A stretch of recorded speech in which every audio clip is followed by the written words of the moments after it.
Confessional of a Shattered Avali.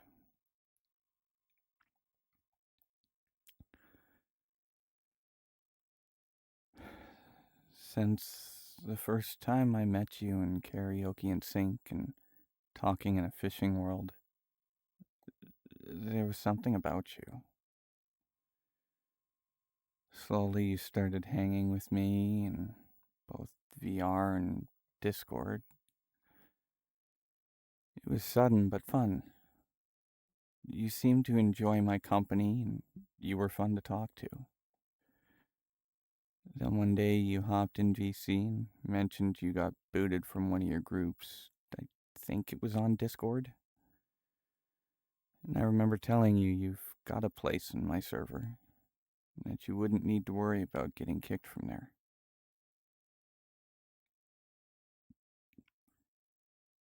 From that point, you were hanging in the VC damn near every day, and even started hanging with me in VR damn near every day. I felt happy because someone wanted to hang with me for me. As time went on, we even played Minecraft together, which I hadn't touched in months. We'd screen share and watch videos, or you'd share your gameplay, and I'd watch. I enjoyed those times because it was fun, and hearing your cute laughs was great. Soon I started to realize that I was starting to get attached. And I was afraid, and admittedly still am. We started doing MMDs together, and watching the dances was captivating. Hearing your comments on them as well was interesting. I remember mentioning something to you about starting a chapter with you. You mentioned that you weren't sure you were ever going to date anyone ever again, and I was admittedly stunned hearing that. And then you said something about me being disappointed I missed my chance. After that, we still hung out. You would tell me I'd get to babysit you on your drinking nights, which I didn't mind, and I still don't.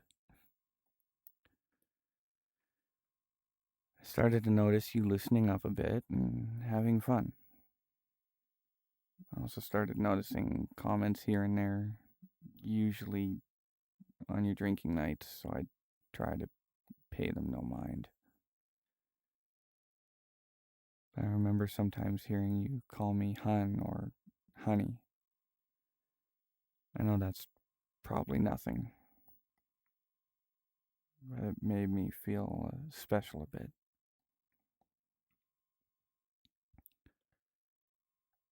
As we hung out more, our energies just seemed to play off of each other.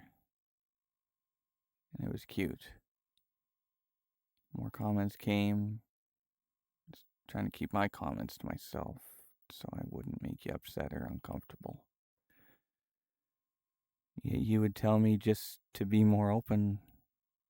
Slowly I did start to open up.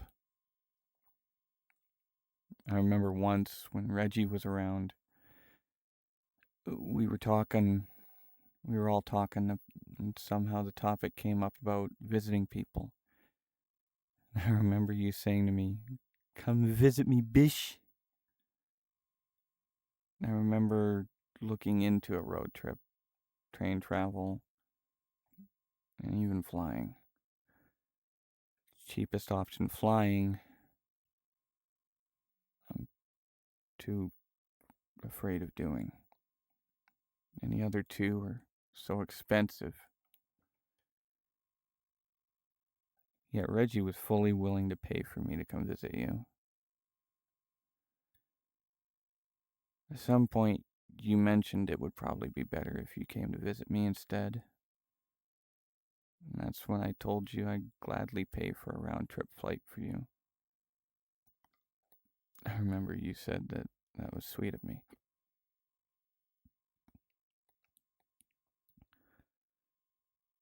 After hanging more, Eventually, you mentioned about coming out in the spring, and admittedly, I was really excited because I get to meet you in person. So I started looking forward to that potential time. You mentioned shortly after that your mom would want to talk to me on a video call before she would let you come out this way. And you weren't fully sure if she would say yes or no. Funny enough, the day before, I was talking to Reg and told him that if it came down to it, I'd be fully willing to do a video call with your mom so she knew who I was and knew you'd be safe here if you came over.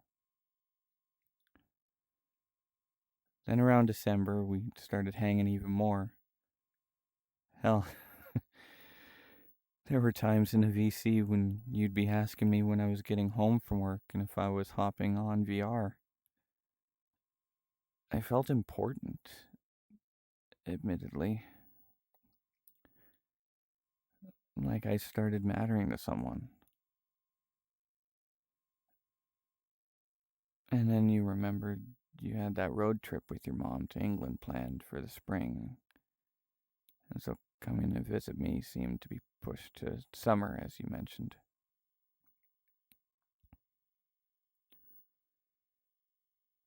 Then there were some nights we were hanging, and I started to realize that I really got attached to you. And I was more scared. But talking with some friends helped ease my mind a bit. But then there was the night we were hanging in the booth event world, and I was looking at things. I had accidentally overheard you and your friend talking about me, because I remember hearing you say that it was good that I was looking at the items there.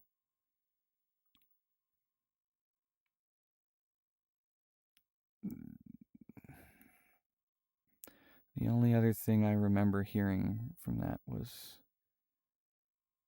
I don't care if he gets fucking depressed.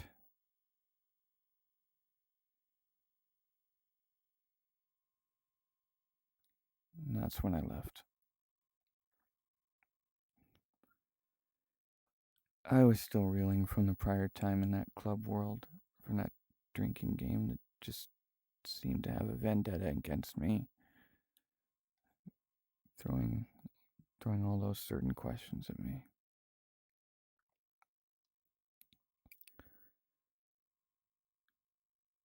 After that night and what I heard, I was hurt. I felt like I really was making you uncomfortable. And at this point, I realized as well that I had fallen for you really hard.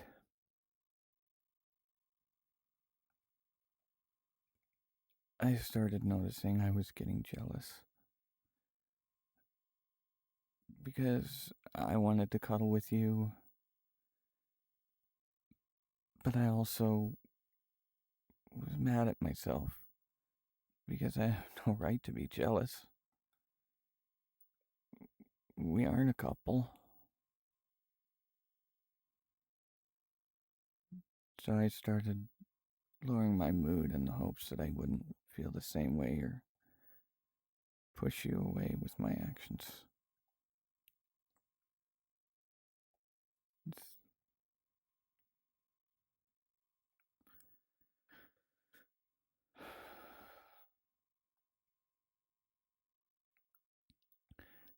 Sadly, though, that night you were drinking at the carnival world. I made a comment that at the time I thought was harmless. Turned out it made you uncomfortable and you had to talk with me on the tall swing ride. You mentioned I need to think before I speak, and that you're a forgiving person, and you said we were still getting to know each other in our relationship. I felt bad and started scrutinizing myself for my comments. And that's also why I started dipping out, because I felt if I let slip something that made you feel uncomfortable, that I was just ruining whatever was happening or whatever night or time I was having with you, pushing you away, which in a way is probably still doing. I hate myself. I really do. Because I've fallen hard for you, Sabrina. I never wanted to be pushy with it. Hearing what's happened to you from prior boyfriends upset me because you don't deserve anything like that done to you. Especially the physical abuse. That hurt the most, hearing that. Because I've had that done to me, and I could never do that to you. I just wanted to hug you tightly after hearing that.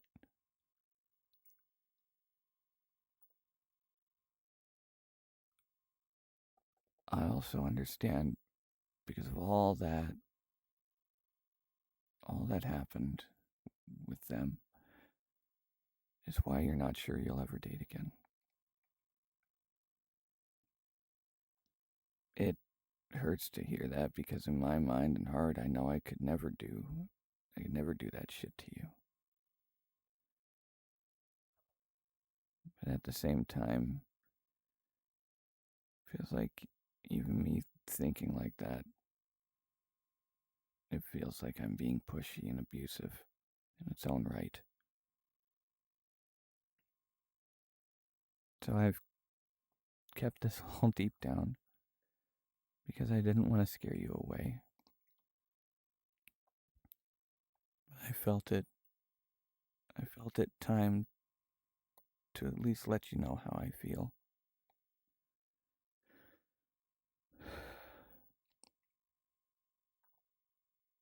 Even if it scares you and pushes you away.